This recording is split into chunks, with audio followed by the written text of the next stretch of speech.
Chapter 115 cheat. আমার অনুমতি ছাড়া তুমি আমার নাম উচ্চারণ করবে না।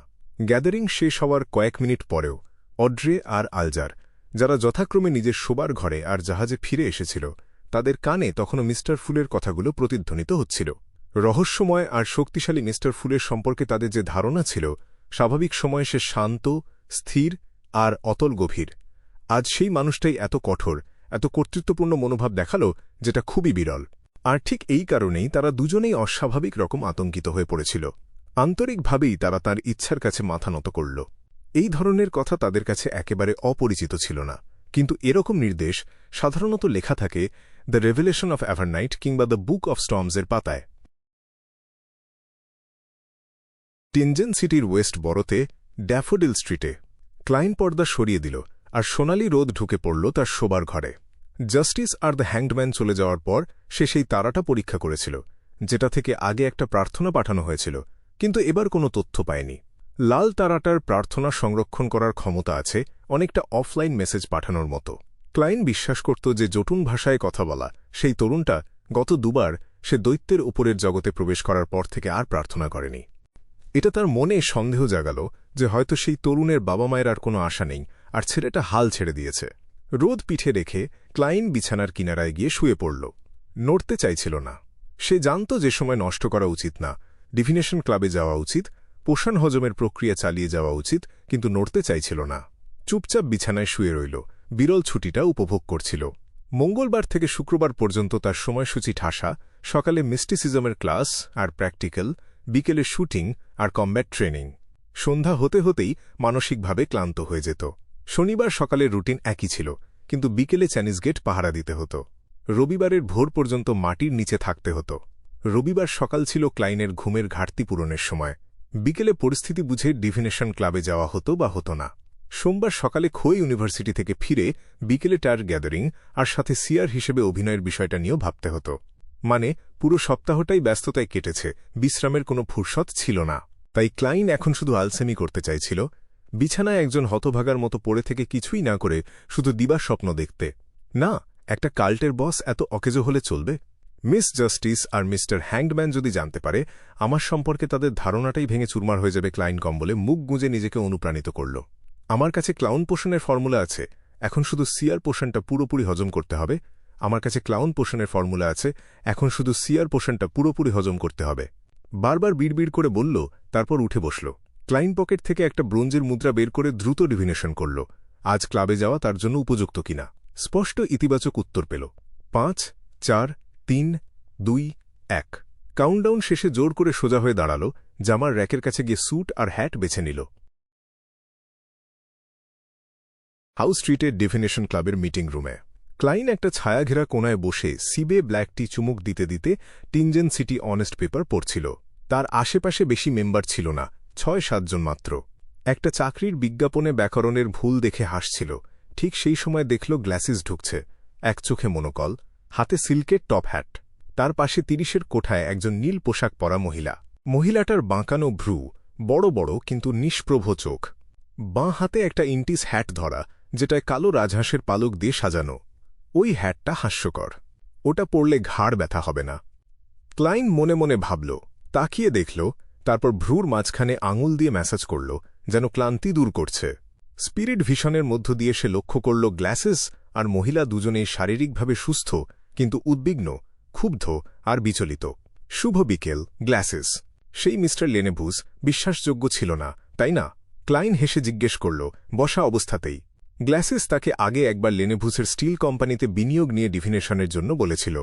নেতিবাচক পরামর্শ পেয়েছিল সে, কিন্তু তার দ্বিধাদ্বন্দ্ব দেখে ক্লাইন বিশ্বাস করত যে সে তবুও ঝুঁকি নিয়েছে।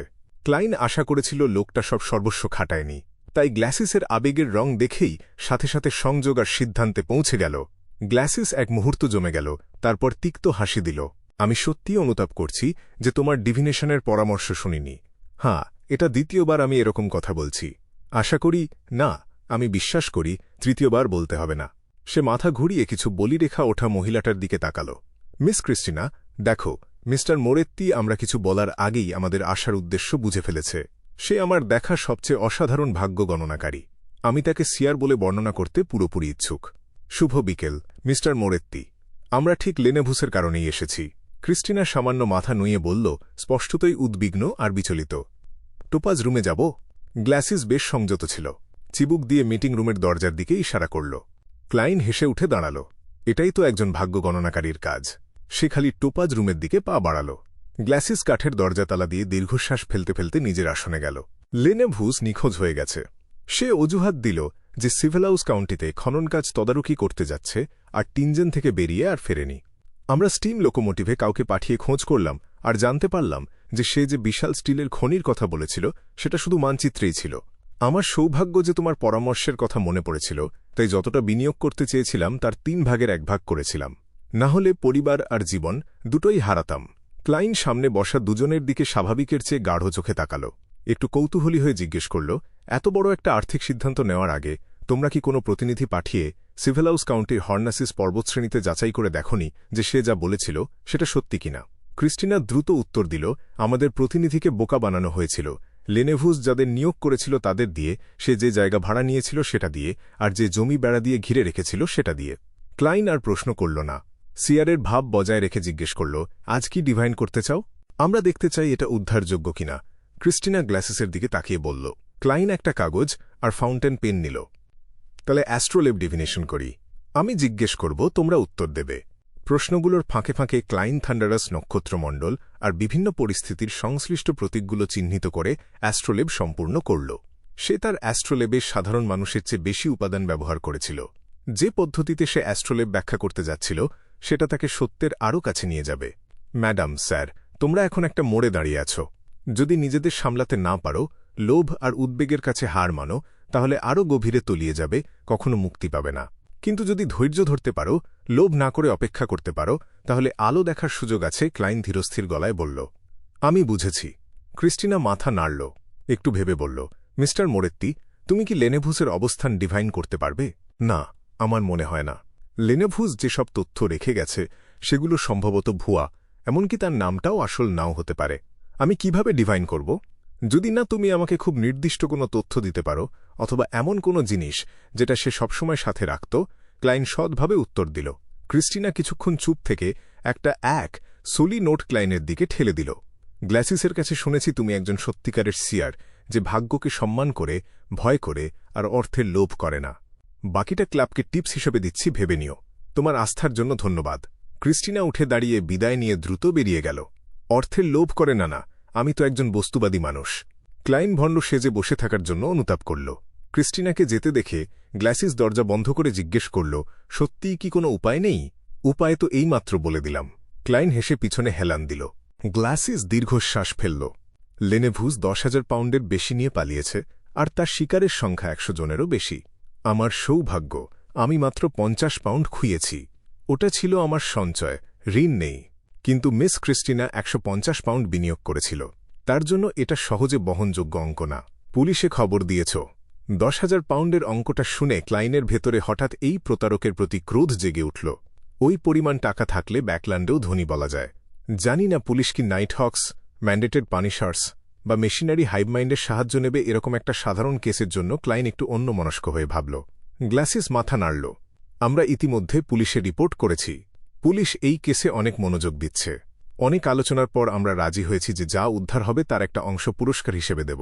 কেউ যদি লেনেভুসের অবস্থান সম্পর্কে সূত্র দিতে পারে তাহলে 10 পাউন্ড পুরস্কার, আর যদি সুনির্দিষ্ট অবস্থান দিয়ে পুলিশকে লেনেভুসকে ধরতে সাহায্য করে তাহলে 100 পাউন্ড। সূত্রের জন্য 10 পাউন্ড, লেনেভুসকে ধরলে 100 পাউন্ড। ক্লাইনের চোখ প্রায় জ্বলে উঠল। তার শ্বাস ভারী হয়ে গেল। সে ঠিক এই নিয়ে চিন্তায় ছিল, ভবিষ্যতে ডিটেকটিভকে কিভাবে পেমেন্ট করবে।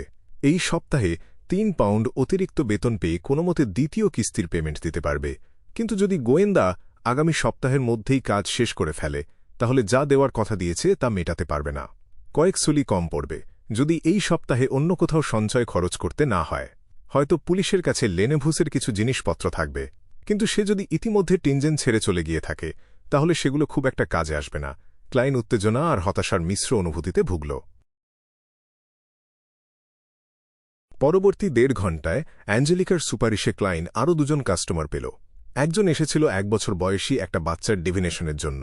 ক্লাইন সাথে সাথে সংশ্লিষ্ট জন্ম অ্যাস্ট্রোলেব এঁকে ব্যাখ্যা করল। কাস্টমার খুবই সন্তুষ্ট হল।